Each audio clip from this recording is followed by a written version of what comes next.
सो आज की इस वीडियो में अपन बहुत लंबे समय बाद एक पेपर सॉल्यूशन की सीरीज स्टार्ट कर रहे हैं। तो इसमें अपन जेएनयू के जो 2021 का जो पेपर हुआ था उसका पेपर सोल्व करेंगे।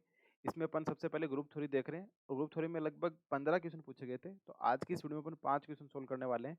आगे आपका कैसा सपोर्ट रहता है, कैसा आप जो आपकी डिमांड है उसके अकॉर्डिंग अपन चलते हैं। तो अपन अगर आपका अच्छा रिस्पॉन्स रहा तो अपन क्या करने वाले हैं, कुछ प्रैक्टिस क्वेश्चंस और कुछ स्पेशल क्लास है जिसमें अपन क्वेश्चंस ही करेंगे ताकि आपको इसके लिए अच्छे से प्रैक्टिस हो जाए। क्योंकि मैं ग्रुप में देख रहा हूँ कुछ लोग प्रैक्टिस के लिए क्वेश्चन कर बोल रहे हैं कि कैसे प्रैक्टिस करें, तो वो सब प्रैक्टिस भी हो जाएगी। और इसमें अपन जितने भी क्वेश्चंस के सॉल्यूशन करेंगे उन सब में क्या होगा कि अपना मेन टारगेट यही रहेगा कि क्वेश्चंस को अपन कैसे करें कि इस टाइप के क्वेश्चन दूसरे भी आए तो वो भी सॉल्व हो सके। यानी कि पीछे के जो कॉन्सेप्ट है उस पर मेनली फोकस करेंगे अपना, ना कि आंसर लाने पे फोकस रहेगा। तो उस प्रकार से अपन इसको क्वेश्चन को सॉल्व करेंगे ताकि आपको ऐसे आइडिया लग जाएगा कि हाँ इस प्रकार के क्वेश्चन को कैसे टैकल करना है। और आप कोई भी अपडेट के लिए Telegram channel exponential mathematics join कर सकते हैं। तो टेलीग्राम चैनल और ग्रुप दोनों का लिंक आपको इस वीडियो के डिस्क्रिप्शन बॉक्स में मिल जाएगा, तो वहाँ से आप जाके ज्वाइन कर सकते हैं। और इसमें 5 क्वेश्चन सॉल्व करेंगे। तो आपको कोई भी डाउट रहता है, किसी प्रकार का कोई भी प्रॉब्लम आती है तो आप कमेंट करके जरूर पूछें, तो अपन एक एक करके सारे क्वेश्चन को सॉल्व कर लेते हैं। तो सबसे पहला क्वेश्चन यहाँ पे जो पूछा गया था जेएनयू एमएससी मैथमेटिक्स पेपर का, सबसे पहला क्वेश्चन ग्रुप थ्री का था, तो इसलिए मैंने ग्रुप थ्री को चूज कर लिया।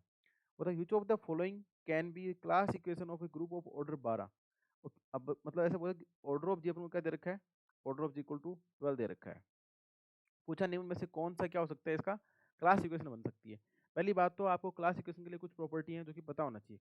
क्या क्या चीजें हैं जो आपको ध्यान रखनी होती है कि जो कोई भी ग्रुप जी ले लेते हैं, अगर जी कैसा है, आबेलियन है, ठीक है। अगर आबेलियन होता है तो उसकी जो क्लास इक्वेशन लिखेंगे ना, उसमें जितना ऑर्डर का जी का ऑर्डर होता है ना उतने टाइम्स ही वन आता है, 1+1+1+1। तो ऐसा होता है, तब तो जी को क्या होना पड़ता है, आबेलियन। पर यहाँ पे बड़ा दे रखा है कोई भी ऑप्शन में ऐसा नहीं। इसका मतलब यहाँ से आप एक बात तो बोल सकते हो कि जी इज नॉन आबेलियन। बट यहाँ पे आबेलियन और नॉन आबेलियन दोनों का कोई यूज नहीं है। ये तो मैं आपको ऐसी जनरल एक इन्फॉर्मेशन दे दी कि ऐसा होता है। अब अपने को पहली बात ये कि कोई भी ग्रुप जी है उसके अंदर एलिमेंट्स होंगे, यानी कि ए बिलोंग्स टू जी होगा। तो अगर आप किसी भी एलिमेंट ए की क्लास लिखते हैं, यानी कि क्लास ऑफ ए, और इसका जो भी ऑर्डर होता है वो डिवाइड करता है ऑर्डर ऑफ जी को, यानी ग्रुप का ऑर्डर उसको डिवाइड करता है। और एक रिजल्ट ये होता है कि जो क्लास इक्वेशन होती है उसमें जितने भी एलिमेंट होते हैं उन सब की क्लास लिखते हैं और वो पार्टीशन फॉर्म करती है। पार्टीशन फॉर्म करने का मतलब ये होता है कि अगर आप यूनियन ले लेते हैं क्लास ऑफ ए और ए बिलोंग्स टू जी, अगर यहाँ पे आप ऑर्डर ऑफ क्लास ऑफ ए लगाते हैं और इनका सबका ऑर्डर लेंगे तो पूरा क्या आ जाएगा, ऑर्डर ऑफ जी के इक्वल आ जाएगा। एक ही रिजल्ट होता है। सबसे इंपॉर्टेंट चीज तो ध्यान रखने वाली बात यह है कि कोई भी क्लास ऑफ ए, कोई भी एलिमेंट है, यहाँ पे ए किसका है, जी का एलिमेंट है, उसका ऑर्डर लेंगे तो ऑर्डर ऑफ जी को डिवाइड करेगा। जैसे पहला ऑप्शन बोलता है कि 1+1+1 2+7 दे रखा है। इसका मतलब ये जो किसी एलिमेंट है उसका ऑर्डर है, जैसे 1 है वो किसी क्लास का ऑर्डर है, 2 है वो किसी क्लास का ऑर्डर है, और यहाँ पे ये जो आगे वाला दे रखा है ये 1 भी किसी क्लास का एलिमेंट है, कोई उसकी क्लास का ऑर्डर है, ये भी और 2 7, इसका मतलब 7 आ रहा है वो किसी क्लास का ऑर्डर आ रहा है। इसका मतलब 7 है वो 12 को डिवाइड करना चाहिए, पर 7 तो 12 को डिवाइड नहीं करता। इसका मतलब पहला ऑप्शन तो पॉसिबल नहीं है। इसी प्रकार से फोर्थ में आप देख लेंगे 5 है वो भी डिवाइड नहीं करता, तो ये भी पॉसिबल नहीं है। बच्चे 2 और 3। अब अपन को क्लास इक्वेशन पता होनी चाहिए। क्लास इक्वेशन क्या होती है कि अगर कोई भी ग्रुप जी है उसके सेंटर में कितने एलिमेंट है ना, जितने सेंटर में एलिमेंट होते हैं उतने टाइम्स 1 आता है।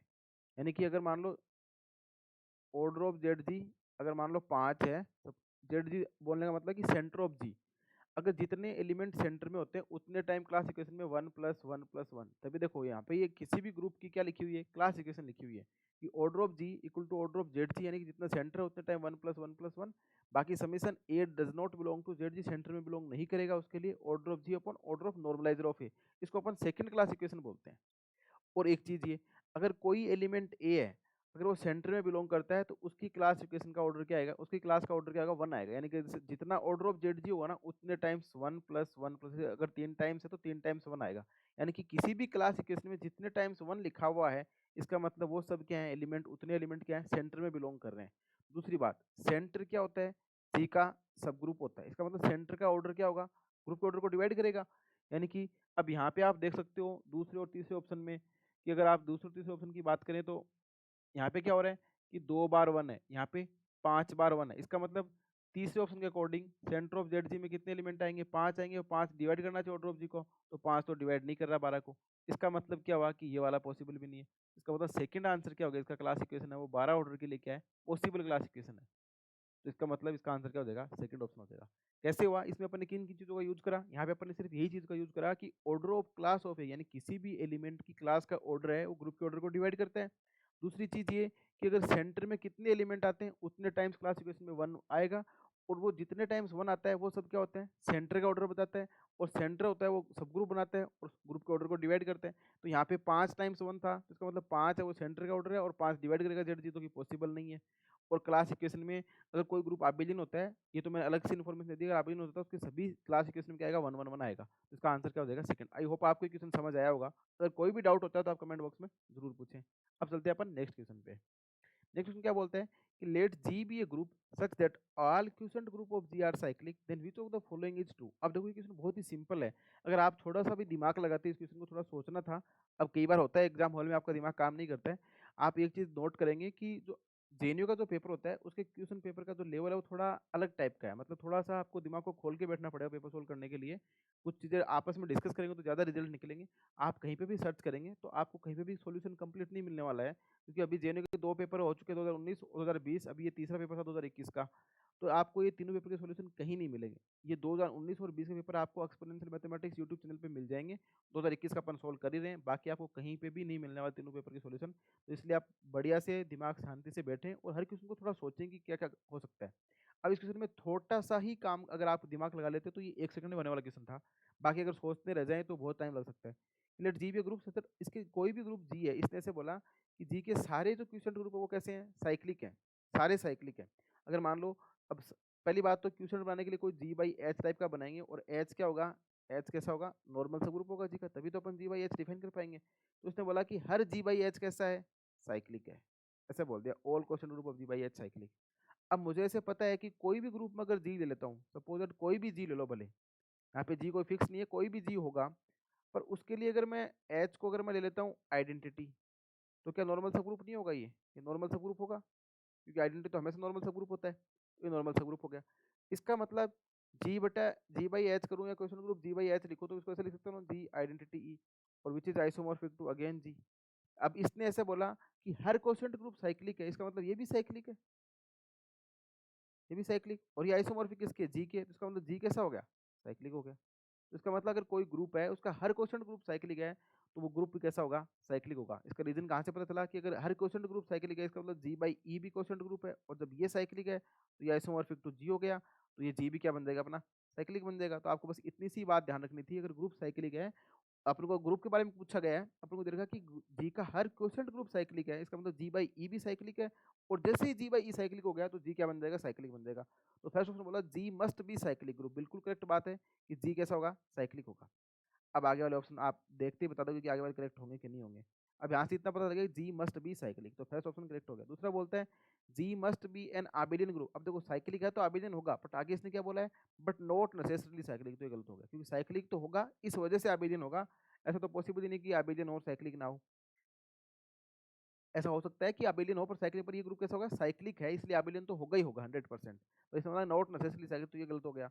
जी must be finite, G must be infinite. अब यहाँ पे अपने जी के ऑर्डर की तो बात करी ही नहीं, भले फाइनाइट ले लो भले इनफाइनाइट ले लो, जी हर केस में क्या आने वाला है? साइक्लिक आने वाला है। अब वो फाइनाइट हो भी सकता है और इनफाइनाइट हो सकता है, क्योंकि अपने जैसे भी इसका जो सॉल्यूशन दिया है, जैसे भी अपन इसका प्रूफ बोले, जो भी प्रॉपर्टी अपन इसको प्रॉपर्टी का यूज करें कि all question group is cyclic, तो इसमें कहीं पे भी यूज नहीं हो रहा जी के फाइनाइट और इनफाइनाइटनेस का। इसका मतलब जी फाइनाइट भी हो सकता है और इनफाइनाइट भी हो सकता है। अगर मे बी ट्रू पूछे तो फर्स्ट थर्ड फोर्थ तीनों करेक्ट हो जाएंगे, सेकंड नहीं होगा। पर अब यहाँ पे फाइनाइट और इनफाइनाइट का कोई यूज नहीं है, तो अपन नहीं बोल सकते ग्रुप फाइनाइट होगा या इनफाइनाइट होगा। तो इसका फर्स्ट ऑप्शन करेक्ट हो गया, G must be a cyclic group. तो आई होप आपको ये बात ही समझ आ गई होगी। बस इसमें सिंपल सा यही यूज करना था कि अपन को ऐसा बोला रखा है कि जी के सारे क्वेश्चन ग्रुप है वो साइक्लिक है, तो जी बाई ई भी साइक्लिक होगा, जैसे जी बाई ई साइक्लिक करेंगे या आइसोमॉर्फिक टू जी, तो G must be cyclic. I hope आपको ये क्वेश्चन भी समझ आ गया होगा। बस थोड़ा सा दिमाग लगाना था इसमें, अगर इतना दिमाग आप लगा लेते हैं तो इजीली क्वेश्चन को कर देंगे। अब चलते हैं नेक्स्ट क्वेश्चन पे। अब नेक्स्ट क्वेश्चन क्या बोलते हैं?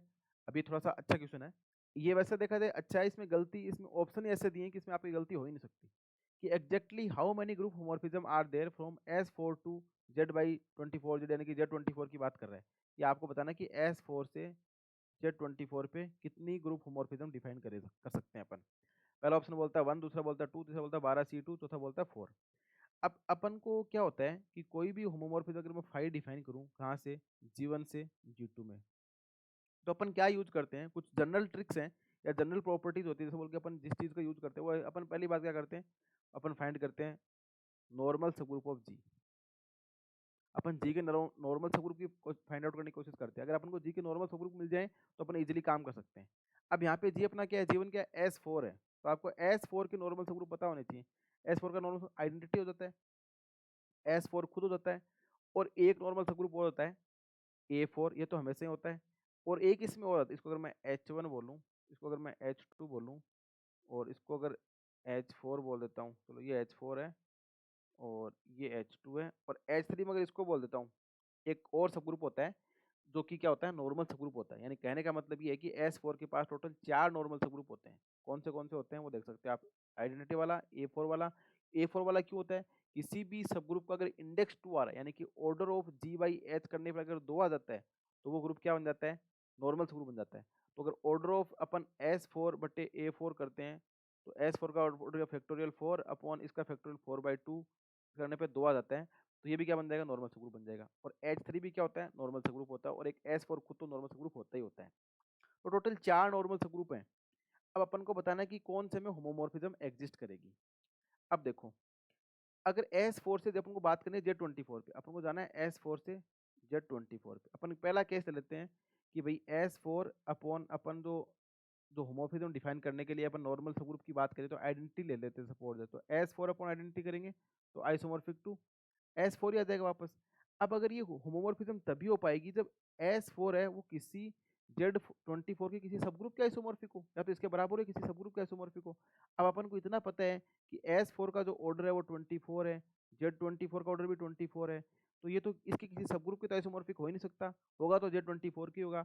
और अपन ये भी जानते हैं कि S4 है वो Z24 के आइसोमॉर्फिक नहीं हो सकता, क्योंकि ये तो साइक्लिक है और अबेलियन है, पर ये तो नॉन अबेलियन ग्रुप है। इसका मतलब ये तो पॉसिबल नहीं है। इसका मतलब कि S4 अपॉन E4 से अपन ग्रुप होमोर्फिज्म डिफाइन नहीं कर सकते। टोटल पॉसिबिलिटी अगर ऐसे पॉसिबिलिटी देखा जाए तो इसके पास 4 नॉर्मल सब ग्रुप हैं S4 के पास, तो इसका मतलब कि पॉसिबल है कि 4 ग्रुप होमोर्फिज्म डिफाइन हो सकती है, पर अपन ने एक को तो डिस्कार्ड कर दिया कि अगर आप S4 अपॉन आइडेंटिटी करेंगे तो वो कभी भी पॉसिबल नहीं बन पाएगी। ठीक है, ये पॉसिबल नहीं होगी। अब अगर आप क्या करो, S4 अपॉन A4 ले लेते हो, तो ये इसका ऑर्डर कितना आएगा, 2 आएगा। 2 ऑर्डर का ग्रुप किसका आइसोमॉर्फिक होता है, Z2 के। तो इसका मतलब क्या होगा कि अगर मैं S4 अपॉन A4 करूं और ये आइसोमॉर्फिक टू Z2 है, तो ये किसी Z24 के सब ग्रुप के आइसोमॉर्फिक हो सकती है, क्योंकि Z24 के पास 2 ऑर्डर का एलिमेंट भी है और 2 ऑर्डर का सब ग्रुप भी है। तो इसका मतलब S4 अपॉन A4 वाले केस में ग्रुप होमोर्फिज्म पॉसिबल है, तो एक तो पॉसिबल यहाँ से होगी। अब H3 की बात करें अपन और H4 की बात करें, अगर आप S4 अपॉन S4 करते हैं, S4 अपॉन S4 करते हैं, तो ये तो किसका एसोमॉर्फिक हो जाएगा, आइडेंटिटी के। और अपन को पता है कि Z24 के पास तो आइडेंटिटी होता ही है, ऐसे बोल सकते हो मोनो ऑर्डर का सब ग्रुप होता है, तो ये भी पॉसिबल हो जाएगी। इसका मतलब S4 से पॉसिबल होगी, A4 से पॉसिबल होगी। अब बात करते हैं अपन H3 जो कि अपना दे रखा है। अब S4 अपॉन H3 करना है, अब ये आपको याद होना चाहिए, पता होना चाहिए, इसका एक रिजल्ट है कि S4 अपॉन S3 करेंगे तो S4 का ऑर्डर कितना है, 24, S3 का ऑर्डर कितना है, 4 है। इसमें देखो 1 2 3 और एक आइडेंटिटी, 4 एलिमेंट है, 4, तो ऑर्डर कितना आ गया, 6 आ गया। इसका मतलब S4 अपॉन S3 का ऑर्डर कितना आ गया, 6 आ गया। और मुझे पता है 6 ऑर्डर के सिर्फ 2 ही ग्रुप पॉसिबल हैं, Z6 और S3। अगर ये Z6 के आइसोमॉर्फिक हो जाए तो ये आबेजन हो जाए, और अगर ये S3 के आइसोमॉर्फिक हो जाए तो नॉन आबेजन हो जाए। अब बात करते हैं कि अगर Z6 के आइसोमॉर्फिक हो जाएगा तो Z6 के पास तो 6 ऑर्डर का एलिमेंट होता है, इसका मतलब S4 के पास भी 6 ऑर्डर का एलिमेंट होता है। बट अपन जानते हैं कि S4 के पास 4 ऑर्डर से बड़ा कोई एलिमेंट नहीं होता, मैक्सिमम ऑर्डर कितना हो सकता है, 4 हो सकता है। इसका मतलब S4 अपॉन S3 है वो Z6 का आइसोमॉर्फिक तो नहीं हो सकता, वो किसका आइसोमॉर्फिक होगा, S3 का। इसका मतलब क्या हुआ, S4 अपॉन H3 ये आइसोमॉर्फिक तो किसके हो गया, S3 के आइसोमॉर्फिक हो गया। अब ये S3 किसी न किसी Z24 के सब ग्रुप या इसका आइसोमॉर्फिक होना चाहिए, पर अपन को ऐसा पता है कि Z24 कैसा होता है, आबेलियन। और कोई ग्रुप आबेलियन है तो उसके सारे सब ग्रुप भी कैसे होंगे, आबेलियन होंगे। और यहाँ पे S3 कैसा है, किसी सब ग्रुप के आइसोमॉर्फिक है, तो सब ग्रुप के आइसोमॉर्फिक तो नहीं हो सकता, क्योंकि अगर आइसोमॉर्फिक होगा तो S3 को क्या होना पड़ेगा, आबेलियन होना पड़ेगा। बट अपन जानते हैं S3 कैसा होता है, नॉन आबेलियन होता है। इसका मतलब क्या हुआ कि अगर आप S4 अपॉन H3 वाला जो एक सब ग्रुप है H3 ये वाला, अगर ये लेके चलते हैं तो आपको ग्रुप होमोर्फिज्म नहीं मिलेगी। क्यों नहीं मिलेगी, क्योंकि S4 अपॉन H3 आपने करा जो कि आइसोमॉर्फिक टू S6 आया, जो कि Z24 के किसी सब ग्रुप का आइसोमॉर्फिक नहीं है। अगर ये किसी सब ग्रुप का आइसोमॉर्फिक हो जाता तो अपन बोल सकते हैं कि यहाँ से यहाँ पे एक S4 से क्या मिल जाती है आपको, एक ग्रुप होमोर्फिज्म मिल जाती है Z24 पे। तो इसका मतलब यहाँ पे ग्रुप होमोर्फिज्म नहीं मिलेगी।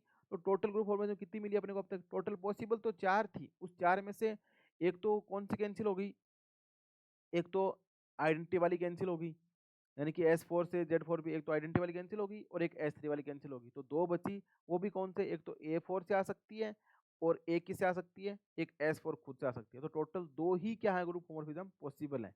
अगर आपने ऐसा कर लिया होता यहाँ पे, आप अगर सोचते कि भाई एक तो बोला इसने तो दो से होगी, अब एक ऑप्शन ऐसा देखो तुक्का भी मारे ना, तो तुक्का भी ध्यान से सोच समझ के मारना चाहिए, ऐसे नहीं मारना चाहिए हर कुछ ही। अब जिन लोगों ने नहीं पढ़ा होगा वो तो ऐसे हर कुछ ही लगाएंगे, तो वो तो ऑब्वियसली बात है कि गलती करके आएंगे। तो अगर आपने थोड़ा सा भी दिमाग लगाया हो तो ये क्या है, दूसरा ऑप्शन आ जाएगा। वरना इसमें गलती होने के चांस ये थे कि आप लोग ऐसे सोच लेते कि जो S4/S3 इसका ऑर्डर 6 आ गया, और अपन दिमाग नहीं लगाए, अपन सीधा ही सोच लें कि Z24 के पास तो 6 ऑर्डर का सब ग्रुप होता है, तो 6 ऑर्डर का होता है तो ये भी पॉसिबल हो जाएगा। ये पॉसिबल हो जाएगा। दो तो अपनी कहाँ से आ रही है? A4 से आ रही है और S4 से आ रही है। एक आप S3 से भी ले आते तो आप 3 बता देते, और ऑप्शन में कहीं पे भी यहाँ पे 3 नहीं दे रखा है। तो ये थोड़ी सी आपकी गलती को बचाने वाला काम कर दिया यहाँ पे। इसका आंसर क्या हो जाएगा? 2 हो जाएगा एग्जैक्टली। दो ही ग्रुप होमोर्फिज्म अपन डिफाइन कर सकते हैं S4 से Z24 पे। यहाँ पे गलती हो सकती थी कि अगर आप क्या करते, ये जो S4/H3 अपना लिखा है, S4/H3 करा है, इसका ऑर्डर 6 आया और आप सोचते कि 6 ऑर्डर का सब ग्रुप तो Z24 के पास होता ही है। और यहाँ पे भी थोड़ी सी दिक्कत ये है कि ये ग्रुप है वो S3 का आइसोमॉर्फिक होता है, जो कि कैसा होता है? नॉन आइबेजन होता है। और जबकि Z24 के पास कोई भी सब ग्रुप नहीं है जो कि नॉन आइबेजन हो, तो इसलिए ग्रुप होमोर्फिज्म पॉसिबल नहीं है। तो S4 से Z4 से टोटल नंबर ऑफ ग्रुप होमोर्फिज्म कितनी पॉसिबल है? 2, जिसका आंसर आ जाएगा 2। आई होप आपको ये क्वेश्चन भी समझ आएगा। किसी प्रकार का कोई डाउट हो तो आप कमेंट बॉक्स में जरूर पूछें। अपने डाउट्स को अपने पास रखना नहीं है, जो भी दिक्कत होती है आप कमेंट बॉक्स में जरूर पूछना। और बल्कि मैंने यहाँ पे जितने भी कॉन्सेप्ट यूज है उनको समझाने की पूरा कोशिश करा है कि आपको समझ आ जाए थोड़ा इजी वे में, जो भी हो आपने सोचा है। क्योंकि थोड़ा सा पेपर का लेवल ऐसा रहता है तो इसमें थोड़ा आपको दिमाग ज़्यादा लगाना पड़ता है। तो फ्री माइंड होकर जब भी आप एकदम मस्त चिल हो, उसी टाइम जेन्युइन पेपर सोल्व करने की कोशिश करें। अब देखो next question, let UN be an invertible element in Z by NZ with respect to modulo n, then choose the correct option। अब ये क्या कर रहा है, ये यूनिट ग्रुप, इस ग्रुप को अपन ऐसे, इस प्रकार का जो ग्रुप होता है ना, इसको अपन यूनिट ग्रुप भी बोलते हैं, यूनिट ग्रुप। और एक्चुअल में क्या दे रखा है आपको, ये कंस्ट्रक्शन इस प्रकार से डिफाइन करा गया है कि UN में वो सारे एलिमेंट आते हैं, वो सारे x belongs to natural number n such that GCD of x and n तो क्या आना चाहिए? 1 आना चाहिए, और 1 less than x less than n होना चाहिए। और जो ऑर्डर ऑफ अगर यूएन की बात करें तो वो होता है फाई एन होता है, और ये with respect to modulo N है, तो यानी कि एन से बड़ा नंबर नहीं आएगा। तो ये क्या है? यूएन की प्रॉपर्टीज को अपन यूनिट ग्रुप बोलते हैं, यूनिट ग्रुप। अब आपको पूछा कि कौन सा ग्रुप साइक्लिक है, कौन सा नॉन साइक्लिक है, यानी कि U6 और U8 की बात हो रही है। तो पहली बात तो अगर इस डेफिनेशन से आप देखें तो U6 का जो कंस्ट्रक्शन करेंगे तो U6 में कौन से एलिमेंट आएंगे वो आप बताएं। तो देखेंगे तो आप खुद लिख के सोच के देखेंगे क्या क्या लिख सकते हैं आप। तो इसमें अगर U6 में लिखेंगे तो वो सारे एलिमेंट नेचुरल नंबर की जो n से छोटे हो, 6 से छोटे हो, और इसमें जीसीडी 6 के साथ क्या है? 1 आए, तो किसका आ सकता है? 1 और 5 का आ सकता है जीसीडी। और U8 लिखेंगे तो इसमें 1 आ जाएगा, 3 आ जाएगा, 5 आ जाएगा और 7 आ जाएगा। अब ऐसे भी देख लो, ऑर्डर ऑफ यूएन अगर 5n है तो 5 6 की वैल्यू कितनी हो जाती है? 5 2 इंटू 5 3, इसके आंसर आ जाता है 2। और 5 ऐड करते हो तो ये क्या बन जाता है? 2 की पावर 3 माइनस का 2 करने पे ये इसका, सॉरी, 2 की पावर n माइनस का 2 की पावर n माइनस का 2 की पावर 2, ये करेंगे, इसका आंसर आ जाएगा 4। तो यू एट का ऑर्डर कितना आ जाता है? 4 आ जाता है। अब ये तो 4 ऑर्डर का है और ये 2 ऑर्डर का है। आप ऐसे भी सोच के देखें कि कोई भी ग्रुप जिसका ऑर्डर 3 से कम है या 3 के बराबर, वो हमेशा साइक्लिक होता है। तो U6 तो साइक्लिक है पर U8 साइक्लिक नहीं है। इसका लॉजिक मैं आपको एक और भी बता दूंगा। और आप ऐसे भी सोच सकते हैं कि जो U8 है ना, U8 ये आइसोमॉर्फिक टू क्लाइन ग्रुप 4 के होता है, K4 का आइसोमॉर्फिक होता है, यानी कि जिसमें E A B A B आता है। इसमें हर एलिमेंट का ऑर्डर 2 है, 1 का ऑर्डर भी 1 है, आइडेंटिटी के अलावा सभी एलिमेंट का ऑर्डर 2 है, और ग्रुप का ऑर्डर कितना है? 4 है। कोई ग्रुप साइक्लिक तभी कहलाता है जब उस ग्रुप के ऑर्डर के बराबर कोई एक एलिमेंट मिल जाए जिसका ऑर्डर भी क्या हो जाए? ग्रुप के ऑर्डर के बराबर हो जाए। पहले आप यूएन की कुछ प्रॉपर्टी देखें, इसके बाद आप यहाँ से इजीली बता सकते हैं कि इसका ऑर्डर 2 2 कैसे हैं। तो इसमें आंसर तो ये आएगा कि group you is cyclic but U8 note. तो अभी इसको अपन और डिस्कस कर लेंगे, थोड़ा सा और देख लेते हैं, आपको और क्लियरिफिकेशन मिल जाएगा कि जो U2 होता है वो Z1 का आइसोमॉर्फिक होता है। U2 की पावर 2 वो Z2 की, यानी कि U2 की पावर R है ना, वो Z2 क्रॉस Z2 की पावर R माइनस 2 का आइसोमॉर्फिक होता है। ये फॉर्मूला आपको याद होना चाहिए। और R ग्रेटर देन 2 अपने केस में U8 है, यानी 2 की पावर 3 है, तो आर की वैल्यू कितनी होगी? 3 होगी। तो किसका आइसोमॉर्फिक हो जाएगा? Z2 क्रॉस Z2 की पावर 3 माइनस का 2, यानी कि क्या बन जाएगा ये? Z2 क्रॉस Z2 की पावर 1, यानी कि Z2 क्रॉस Z2 का आइसोमॉर्फिक हो गया। तो यहाँ से एक तो पता लगे कि जो U8 लिखा हुआ है वो Z2 क्रॉस Z2 का आइसोमॉर्फिक है। अब आप इजीली बोल सकते हैं कि Z2 क्रॉस Z2 कैसा होता है? आबेलियन होता है, पर साइक्लिक नहीं होता। साइक्लिक क्यों नहीं होता? क्योंकि Zm क्रॉस Zn साइक्लिक तभी होता है जब GCD of M and N क्या आता है? 1 आता है। तो ये Z2 क्रॉस Z2 के जो कि कैसा है? आबेलियन ग्रुप है, साइक्लिक, इसका मतलब U8 साइक्लिक नहीं है। और अगर कोई 2 के अलावा कोई नंबर हो U p की पावर n, तो वो आइसोमॉर्फिक होता है Z 5 p की पावर n। और U m इंटू एन की वैल्यू हो जाती है U m into U N, GCD of M and N क्या होना चाहिए? 1 आना चाहिए। और ये इसकी डेफिनेशन, जैसे मान लो अब U6 करेंगे तो क्या हो जाएगा? U2 इंटू U3 हो जाएगा। और U2 अपने पता है Z1 क्या आइसोमॉर्फिक होता है। और U3 करेंगे तो Z 5 PR, यानी P के 3 पुट करेंगे तो ये क्या बनेगा? Z1 cross Z2। और Z1 क्रॉस Z2 आइसोमॉर्फिक हो जाता है Z2 के ही आइसोमॉर्फिक हो जाता है। और Z2 मुझे पता है कैसा होता है? साइक्लिक होता है। इसका मतलब U6 तो साइक्लिक है, पर U8 साइक्लिक नहीं है। इस प्रकार से पता चल गया। अब आपको मैं वो वाला कॉन्सेप्ट बता दूं, क्योंकि ऑर्डर की बात कर लेते हैं। जैसे U6 में अपन ने क्या लिखा? 1 और 5। U8 में अपन ने क्या लिखा? 1 3 5 7। और ये तो विद रिस्पेक्ट टू मॉडुलो 6 है, ये विद मॉडुलो 8 है। अब 1 को 1 से ये तो 1 तो आइडेंटिटी एलिमेंट है, तो ऑर्डर ऑफ 1 तो कितना आ जाएगा? 1 आ जाएगा। अब 5 की बात करें तो ऑर्डर ऑफ 5 कितना है यहाँ पे? ऑर्डर ऑफ 5 कितना है? 2 है। कैसे आया 2? क्योंकि 5 को 5 के साथ ऑपरेट करोगे तो 25, और 25 विद रिस्पेक्ट टू मॉडुलो 6 क्या बन जाता है? 1 बन जाता है। अब इस U6 का ऑर्डर भी 2 है, और इसके पास एक एलिमेंट मुझे ऐसा मिल गया जिसका ऑर्डर कितना आ रहा है? 2 आ रहा है। इसका मतलब U6 है वो 5 से क्या हो जाएगा? जनरेट हो जाएगा। तो इसका मतलब U6 कैसा बन गया? साइक्लिक बन गया। अब U8 की बात करें तो इसमें 1 का ऑर्डर तो कितना है? ऑर्डर ऑफ 1 तो 1 है। अब 3 की बात करें तो 3 इंटू 3 करने पे कितना आ रहा है? 9 आ रहा है। और 9 विद रिस्पेक्ट टू मॉडुलो 8 कितना हो जाता है? 1 आ जाता है। यानी कि ऑर्डर ऑफ 3 कितना आ गया? 2 आ गया। 5 इंटू 5 करेंगे तो 25, और 25 विद रिस्पेक्ट टू मॉडुलो 8 क्या होता है? 1 हो जाता है। तो ऑर्डर ऑफ 5 भी कितना आ जाएगा आपका? 2 आ जाएगा। 7 इंटू 7 करेंगे तो 49, 49 विद रिस्पेक्ट टू मॉडुलो 8 क्या होता है? 1 हो जाता है। ऑर्डर ऑफ 7 कितना आ जाएगा? 2 आ जाएगा। तो हर एलिमेंट का ऑर्डर कितना आ रहा है? यहाँ पे आइडेंटिटी के अलावा 2 आ रहा है। और जबकि ग्रुप का ऑर्डर कितना है? 4 है। तो इसके पास एक भी एलिमेंट ऐसा नहीं जिसका ऑर्डर 4 हो। इसका मतलब U8 क्या नहीं है? साइक्लिक ही नहीं है। तो U8 इज नॉट साइक्लिक। जबकि U6 कैसा है? साइक्लिक। तो आई होप आपको ये बात ही समझ आ गई होगी कि U8 साइक्लिक कैसे है और U6 साइक्लिक, U8 साइक्लिक कैसे नहीं है और U6 साइक्लिक कैसे है। मेरे बोलने का मतलब आप समझ रहे होंगे कि U6 तो साइक्लिक होगा, पर U8 है वो साइक्लिक नहीं है। और इसका लॉजिक भी मैंने आपको 2-3 तरीके से बता दी कि कैसे साइक्लिक है कैसे नहीं है। इसको आप सिंपली ऑर्डर देख सकते हैं कि U8 तो वो Z2 क्रॉस Z2 का आइसोमॉर्फिक होगा, और वो U6 है वो Z2 के होगा। तो Z2 साइक्लिक होता है, Z2 क्रॉस Z2 साइक्लिक नहीं होता है। एक तो फंडा ये हो गया। एक आप सभी का एलिमेंट का ऑर्डर निकाल के दे सकते हैं, और अगर ऑर्डर नहीं निकालना चाहते तो आप इस मेथड से ये देख सकते हैं कि U6 और जो UN है वो किसका आइसोमॉर्फिक होगा, उसी से प्रॉपर्टी से यूज करके भी आप बता सकते हैं। तो आई होप आपको ये क्वेश्चन भी समझ आया होगा कि कैसे U6 साइक्लिक हुआ और कैसे U8 है वो साइक्लिक नहीं है। तो इसमें सिंपल सा कॉन्सेप्ट था कि यूनिट ग्रुप का एक प्रॉपर्टी आपको पता होनी चाहिए। अगर ये प्रॉपर्टी आपको पता होती है तो भी आप इजीली कर सकते हैं। अगर आपको कंस्ट्रक्शन बनाना आता है कि U1 कैसे बनता है, तभी आप इसको सोल्व कर सकते हैं। अब इसका लास्ट क्वेश्चन एक और देख लेते हैं अपन। आज की वीडियो में 5 क्वेश्चन ही देखने वाले हैं। अब ये तो बहुत ही सिंपल सा क्वेश्चन है कि G दे रखा है आपको Z/24Z, यानी कि G तो इसने क्या दे दिया आपको? Z24 दे दिया। और H बोलता है G/12G, यानी G ये है और H ये।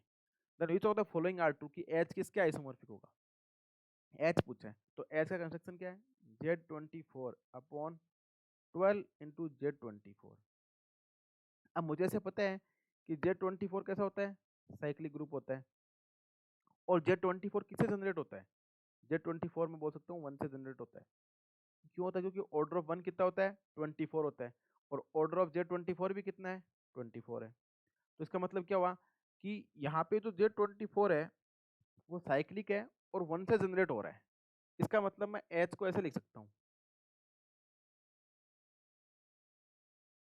कि जो H है मेरा वो H है Z24/12 इंटू Z24। क्या इसको मैं ऐसे लिख सकता हूँ? Z24/12 into element generated by 1। 1 से जनरेट हो रहा है। इसका मतलब ये जो पूरा नीचे वाला है इसको मैं ऐसे लिख सकता हूँ ना, आइसोमॉर्फिक टू, इसको आइसोमॉर्फिक चल रहा है, बोलना आइसोमॉर्फिक। Z24/12 12 से जनरेट हो रहा है। क्योंकि आप ऐसे सोच के देखो कि आप कोई भी एलिमेंट अगर ऐसे लिखते हैं 1 बिलोंग्स टू Zn, और 1 से जनरेट होने का मतलब आप क्या लिखते हैं? 1 इंटू ए, और ए बिलोंग्स टू Zn। यहाँ पे क्या आ रहा है? 12 इंटू ए और ए बिलोंग्स टू Z24, तो Z24 के रिस्पेक्ट में ये एलिमेंट किससे जनरेट हो गया, 12 से जनरेट हो गया। और order of 12 in Z24 is equal to क्या आ जाता है, 2 आ जाता है। इसका मतलब ये जो ग्रुप है नीचे वाला, इसका ऑर्डर कितना है, 2 है। इसका ग्रुप का ऑर्डर कितना है, 24 है। तो ये जो Z24 अपॉन जो एलिमेंट 12 से जनरेट हो रहा वाला ये ग्रुप है, इसको मैं H बोल, या इसको मैं कोई H1 बोल देता हूँ।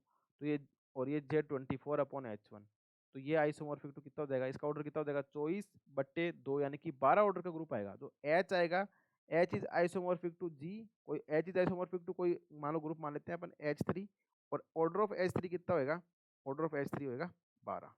मेरे कहने का मतलब ये है कि अपने को यहाँ पे दे रखा है G इक्वल टू Z24 दे रखा है, और H बोल रखा है G/12G, यानी कि Z24 अपॉन 12 Z24। Z24 है वो 1 से जनरेट हो जाता है, तो Z24 अपॉन 12 इंटू 1। इसका मतलब क्या हो गया कि Z24 upon element generated by 12। और जो ये जो एलिमेंट या ये जो ग्रुप जनरेटेड बाई 12 है, तो ऑर्डर ऑफ 12 क्या है, 2 है इन Z24, यानी कि ये जो ग्रुप आ रहा है इसका ऑर्डर कितना है, 2 है। तो ऑर्डर ऑफ Z24 अपॉन 12, या इसको मैं ऐसे बोल सकता हूँ कि which is equal to order of H, क्योंकि एच ऐसा ही तो, यही तो एच है, तो order of H which is equal to क्या आ जाएगा, 24 अपॉन 2 इक्वल टू 12। तो ऑर्डर ऑफ एच कितना आ जाएगा, 12 आ जाएगा। इसका मतलब ये क्या हो जाएगा, इसका मतलब ये हो जाएगा कि H is isomorphic to Z upon 12Z। तो H is isomorphic to Z upon 12Z, क्या ऐसे बोल सकता हूँ मैं, Z12। तो एच का ऑर्डर कितना आ रहा है, 12, तो जेड अपॉन 12Z का आइसोमॉर्फिक हो जाएगा। तो पहला ऑप्शन 12 बता रहा है, दूसरा 2 बता रहा है, तीसरा 24 बता रहा है, तो बाकी सारे क्या हो जाएंगे, ये गलत हो जाएंगे। इसका आंसर क्या आ जाएगा फिर, फर्स्ट ऑप्शन का करेक्ट हो जाएगा। तो H is isomorphic to Z upon 12Z। तो ये 4Z है, ये 24 है, ये भी गलत है। तो अपन ने यहाँ पे टोटल 5 क्वेश्चन सोल्व करें। अभी यहाँ पे आप देखेंगे तो पेपर का जो स्टार्टिंग का क्वेश्चन है वो अपन ने सोल्व किया, 2 नंबर का क्वेश्चन अभी सोल्व नहीं करा, उसमें मुझे 1-2 ऑप्शन में डाउट है, अभी वो मैं सोल्व कर रहा हूँ। जैसे वो सोल्व हो जाएगा आपको उसका सोल्यूशन भी मिल जाएगा। तो आई होप आपको ये 5 क्वेश्चन है वो समझ आए होंगे। किसी भी क्वेश्चन में कोई भी डाउट होता है तो आप कमेंट बॉक्स में जरूर पूछें। आप टेलीग्राम चैनल पर भी पूछ सकते हैं, आप टेलीग्राम ग्रुप पर भी पूछ सकते हैं, दोनों के लिंक है वो डिस्क्रिप्शन बॉक्स में मिल जाएंगे। आपका रिस्पॉन्स कैसा रहता है इसके अकॉर्डिंग में आगे का आपको सॉल्यूशन और प्रैक्टिस क्वेश्चन की सीरीज है वो भी अपन स्टार्ट करेंगे। तो यहाँ पे जो मैंने पहला क्वेश्चन तो सोल्व कर दिया है, तो सेकंड क्वेश्चन है वो सोल्व नहीं करा है, उसमें एक और 2 ऑप्शन में डाउट है, वो भी जैसे सोल्व हो जाता है आपको वो भी मिल जाएगा। इसी प्रकार से अपन आगे की जो टॉपिक है उनको सोल्व करते रहेंगे। सो आई होप आपको ये वीडियो अच्छा लगा होगा, जितनी भी इन्फॉर्मेशन या जो भी आपको निकला तो आपको नोट कर लीजिए। So thanks for watching and keep continue watching exponential mathematics. Thank you.